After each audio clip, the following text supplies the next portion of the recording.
Pemirsa, tanaman mangrove yang tumbuh di kawasan pesisir pantai banyak memberikan manfaat bagi kehidupan manusia. Salah satunya memberikan oksigen dan mengikat karbon. Namun wayah ini keberadaan hutan mangrove tersebut mulai terancam keberadaannya. Akibat dari kerusakan lingkungan dikarenakan adanya alih fungsi lahan. Nangkaya berganti dengan kawasan pelabuhan, aktivitas perikanan, wan perkebunan tambak, wan jua perkebunan sawit.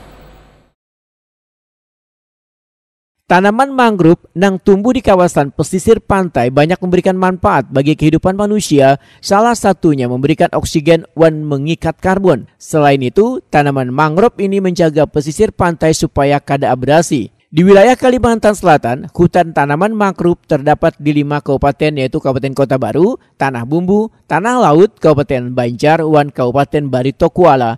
Namun wahini keberadaan hutan mangrove tersebut mulai terancam keberadaannya akibat dari kerusakan lingkungan dikarenakan adanya alih fungsi lahan nangkai berganti dengan kawasan pelabuhan, aktivitas perikanan wan perkebunan tambak wan perkebunan sawit. Dinas Lingkungan Hidup Provinsi Kalimantan Selatan bersama dengan dinas-dinas terkait serta bubuhan akademisi memitigasi kerusakan tanaman mangrove tersebut dengan menggelar ekspos akhir identifikasi wan inventarisasi kawasan mangrove di Kalimantan Selatan di Hotel Napotel Banjarbaru jelang tengah hari Selasa 13 Desember 2022.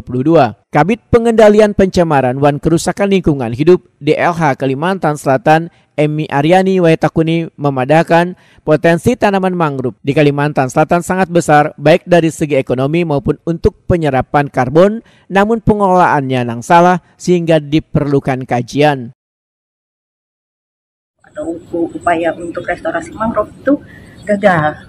Jadi ketika terjadi berbagai kegagalan ini kita harus berpikir apa yang salah di situ. Jadi bisa dibilang kita perlu identifikasi dan inventarisasi kawasan mangrove terlebih dahulu.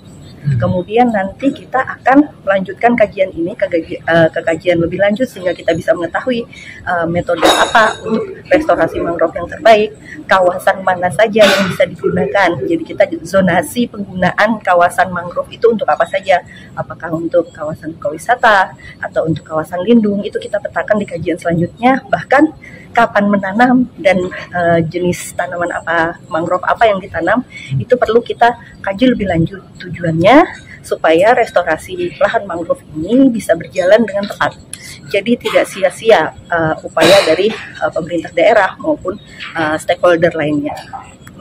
Kurang lebih seperti itu. Ketua Tim Pelaksana Identifikasi wan Inventarisasi Mangrove, Baharudin menyatakan dari sekitar 77.000 lahan mangrove di Kalimantan Selatan, sebagiannya sudah mengalami kerusakan.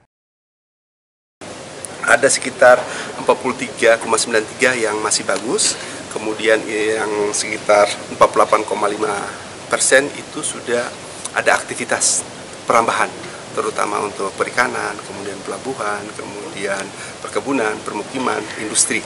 Kemudian yang betul-betul rusak berat itu sudah terkonversi hampir semua, itu ada sekitar ada 8%. Kemudian dengan melihat itu tadi, kita memiliki potensi mangrove yang cukup tinggi kalau kita melihat dari aspek ekologi, ekonomi, maupun aspek sosial budaya. Untuk dari aspek ekologi, untuk mangrove ini, hitungan-hitungan kami itu kurang lebih sekitar 7,5 triliun.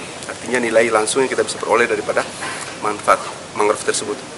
Kemudian kalau kita hitung secara karbon, saat ini kan Indonesia menuju 2030 full net sink, bagaimana mengurangi emisi karbon.